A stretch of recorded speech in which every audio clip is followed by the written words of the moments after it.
கர்த்தருடைய பரிசுத்த நாமம் மகிமைப்படுவதாக. Today's promise verse is taken from Jeremiah chapter 1 verse 19. They will fight against you, but they will not overcome you. எரேமியா 1ஆம் அதிகாரம் 19ஆம் வசனம். அவர்கள் உனக்கு விரோதமாக யுத்தம் பண்ணுவார்கள், ஆனாலும் உன்னை மேற்கொள்ள மாட்டார்கள். Life is filled with battles. Sometimes we face opposition, criticism, rejection and difficult circumstances. வாழ்க்கை என்பதே ஒரு போராட்டம் நிறைந்ததுதான். சில நேரங்களில் நாம் பல எதிர்ப்புகள், விமர்சனங்கள், புறக்கணிப்புகள் மற்றும் பல கடினமான சூழ்நிலைகளை சந்திக்கிறோம். இந்த நாளிலே தேவன் நமக்கு கொடுக்கின்ற நம்பிக்கையின் வாக்குத்தத்தத்தின் மூலமாக அவர் சொல்லுகிறார், எதுவும் உன்னை மேற்கொள்ளாது என்று.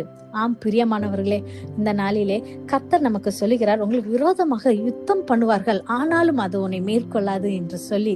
ஒருவேளை நீங்க எனக்கு விரோதமாக பல விதமான காரியங்கள் இன்னைக்கு நடந்து கொண்டிருக்கிறது, பல விதமான தீமையான மக்கள் எனக்கு விரோதமா எழும்பி இருக்கிறாங்க, அல்லது சத்ருவின் போராட்டமான சூழ்நிலையாக ஒருவேளை உங்க வாழ்க்கையில காணப்படலாம். நான் கர்த்தரோட தான் நடந்து கொண்டிருக்கிறேன், ஆனாலும் என் வாழ்க்கையில பல விதமான கஷ்டங்கள், நெருக்கங்கள், அவமானங்கள், பல விதமான போராட்டமான சூழ்நிலை என்று சொல்லி நீங்கள் புலம்பிக் கொண்டிருக்கிறீங்களா?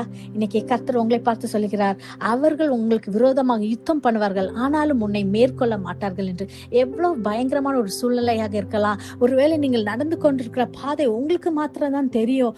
இது யாராலையும் புரிந்து கொள்ள முடியாத ஒரு சூழ்நிலையாக இருக்கலாம். இந்த கஷ்டமான சூழ்நிலையில நான் எப்படி விடுதலையோட வெளியே வருவேன், இதுல நான் எப்படி வெற்றி பெறுவேன் என்று சொல்லி நீங்க கலக்கத்தோட இருக்கலாம். இன்னைக்கு கர்த்தர் உங்களை பார்த்து சொல்லுகிறார், எவ்வளவு பெரிய பிரச்சனையாக இருந்தாலும், யாரெல்லாம் உங்களுக்கு விரோதமா எழும்பினாலும், என்ன காரியங்கள் உங்களுக்கு விரோதமா நடந்தாலும் எதுவும் உங்களை மேற்கொள்ளாது. ஏனால் கர்த்தராகிய தேவன் உங்களோடு இருக்கிறார். அவர் உங்க பட்சத்தில் இருக்கிறபடியால் நிச்சயமாகவே உங்களுடைய சூழ்நிலைகள் மாறும். கர்த்தர் உங்களை இதுல இருந்து அவர் வெளியே கொண்டுட்டு வரார். You will overcome it என்று கர்த்தர் உங்களை பார்த்து சொல்லுகிறார். நாம் தானியேல் எழுதின புஸ்தகத்துல பார்க்கிறோம், தானியேல் கர்த்தருக்கு மிகவும் ஒரு ஃபெய்த்ஃபுல்லாக சர்வ் பண்ண ஒரு மனிதன் என்று நம்ம வாசிக்கிறோம். அவர் கர்த்தருக்கு ரொம்ப பிரியமான ஒரு மனிதனாக இருந்தார். அவர் கர்த்தரை தவிர்த்து வேற யாரையும் நான் சேவிக்க மாட்டேன் என்று சொல்லி இருந்தார். ராஜா கொடுத்த கட்டளையை, ராஜாவை சேவிக்க வேண்டும் என்ற கட்டளையை அவர் மறுத்தபடியால் அவரை தூக்கி அந்த சிங்க கெபியிலே போடப்பட்டார். ஆனால் அந்த சிங்க கெபியில கர்த்தர் தானியேலோடு இருந்தார் என்று பார்க்கிறோம். அவ்வளவு நெருக்கமான சூழ்நிலையில, ஒரு பயங்கரமான கலக்கமான ஒரு போராட்டமான சூழ்நிலையில கூட கர்த்தர் மகனோடு இருந்ததை பார்க்கிறோம். அவர் தன்னுடைய தேவதூதர்களை அனுப்பி அந்த சிங்கத்தின் வாய்களை கட்டினார் என்று பார்க்கிறோம்.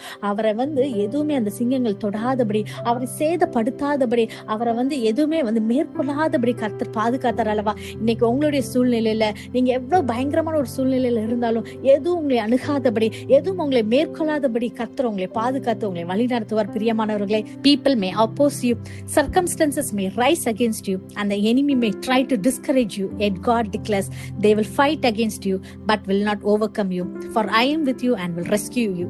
Remember, the secret of victory is not the absence of battle but the presence of God. When God is with you, no opposition can stop his purpose for you. So do not be afraid and do not lose heart. Stand firm in faith. Surely the Lord who called you will sustain you, protect you and deliver you. இதை விசுவாசிக்கிறீங்களா? நாம் கண்களை மூடி ஜெபிப்போம். நேசிக்கிற நல்ல தகப்பனே, இந்த காலை வேலைக்காய் நமக்கு நன்றி செலுத்துகிறோம் கர்த்தாவே. அப்பா, நீர் கொடுத்த இந்த வாக்குத்தத்த வசனத்துக்காய் நன்றி செலுத்துகிறோம் கர்த்தாவே. இந்த வாக்குத்தத்த வசனத்தை சொல்லி ஜெபிக்கிற ஒவ்வொரு பிள்ளைகளுக்கும் கர்த்தாவே, அவங்களுக்கு விரோதமா உருவாக்கப்படும் எந்த ஆயுதம் வாய்க்காதபடி செய்யுங்கப்பா. எல்லாவற்றையும் கர்த்தாவே அவர்கள் மேற்கொள்ளும்படியாக கர்த்தாவே நீங்க கூட இருந்து பாதுகாத்து வழி நடத்துங்க. ஆண்டவரே, பலத்த அற்புதங்களை செய்யுங்க. கிருபைக்குள் மூடி மறைத்து பாதுகாத்துக் கொள்ளுங்க. இயேசுவின் மூலம் ஜெபிக்கிறோம். ஜெபம் கேட்டபடியால் ஆமென். God bless you.